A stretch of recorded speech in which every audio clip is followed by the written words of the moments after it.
Hello, good afternoon to all of you.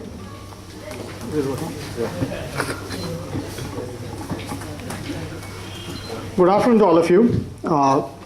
My name is Dipen Ambalia. Now, before I start talking about my book, I want to thank a few people without whom this event would not have been possible. Firstly, I want to thank Joseph sir for taking out time from taking out time to be the chief guest for this event. Thank you, sir. Secondly, I want to thank Mr. Prashant Karhade, the head of APK Publishers, for giving me a platform to be a writer. Thanks, Prashant. Thirdly, I want to thank Tom Joes and his team for organizing this event. And last but not the least, I want to thank you all who bore this heat on the Sunday afternoon to be here as I'm on the most special day of my life. So thank you all. Now, moving on to the book part, normally we buy a book to unwind ourselves by reading some humorous stuff or spiritual fundas of life. Others buy books to learn about facts related to some event or personality. So all in all, every book has a purpose to serve, and a lot of hard work, time and money goes into making a book. So the intent of writing the book in their shoes is that I want to open the eyes of the readers to the world around. I want to bring a social transformation in the society. I know this sentence sounds more like an overstatement, but then that's what my aim is, and that's the truth. In their shoes is an English phrase which means from others' angles. So this book, In Their Shoes, is a collection of perspectives of different characters.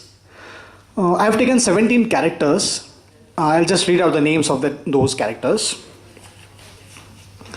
The first one is Bindia, a drummer's daughter. Then a 24-year-old mentally challenged girl, a heartbroken lover boy, a phobic, an 8th standard kid, Vineet, a sadhu baba, a struggling writer.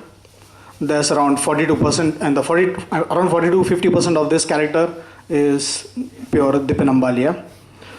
Then gatekeeper of Ashabai Old Age Home, a regular commuter of Mumbai local trains, a broke 77-year-old man living in a 140 square feet hut, a tantric, an uneducated corrupt politician, a contemporary news reporter, a visually challenged person, an engineering student, a frustrated software developer, I could write that very easily, and finally a bar girl. So now let me share my views as to why I wrote this book and why I chose such simple and ordinary characters for the book, and finally what I expect from you all as readers. Since childhood, I had this habit of imagining and thinking about what other people think about a situation or some things around. So it wasn't a surprise to me when I finalized on the topic related to common people around. So with this book, I hope to create a better and kind world around us. Now this might sound like a very filmy statement, but then that I really mean it. Even if one character from the book out of 17 characters touches you deep down, I would consider my work done. Now, why I chose such simple and ordinary characters? If you open a dictionary and try to look up for the meaning of ordinary, it is defined as something which is normal and not special or different in any way. This world is full of simple people around, and simplicity appeals me a lot. But the problem with this world is that you don't get noticed unless you are special. So that is why I chose to write on such simple characters that we see every day, but then we don't observe them. I want the world to take notice of such simple characters, because even those simple ordinary characters have a story to tell. Even they have a life which will intrigue you, and even they have some unfulfilled dreams, wishes, moments of happiness, sadness.